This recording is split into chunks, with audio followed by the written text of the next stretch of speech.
Julle ouens is al lekker om te kan koop, nê? En veral as mens so deur die winkelsentrum stap in hierdie groot winkels en jy sien al hierdie wonderlike verleidelike goeders wat jy so begeer en jy sê maar ek kan dit nie bekostig nie.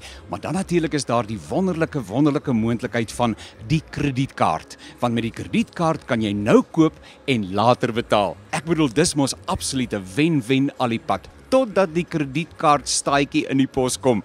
O wee, en dan moet jy begin betaal. En jy kom agter, maar dis nie net die paaiement nie. Daar's 'n reuse klomp rente ook daarby. En helaas, jy het meer gekoop as wat jy kon bekostig en nooit gereken met die terugbetaalslag nie.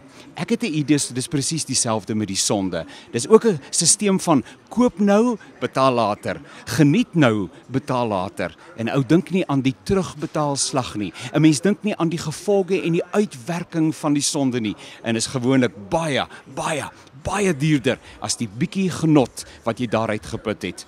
Die ergste is wanneer hierdie ding se staatjie in die pos kom en jy moet terugbetaal. Nog erger is wanneer jy koop en jy sê vir hulle swipe hom sommer lekker gemaklik en die kassiere sê vir jou meneer, hier is 'n strokie wat uitgedruk het wat sê declined. O wee, die verleentheid wanneer jy daai woordjie hoor, declined. Daar kom 'n punt ook in ons omgang met ons eie lewens en die keuses wat ons maak, veral met die sonde, dat jy nog so lekker gesondig het, nog so lekker verkeerd gekies het, gedink het dat jy nooit met die impak daarvan sal moet reken nie. En op 'n stadium skielik, dan sê die sonde, dit wat jy gekoop het, sê vir jou declined tot hierso en nie verder nie. En dan is jy in die sop.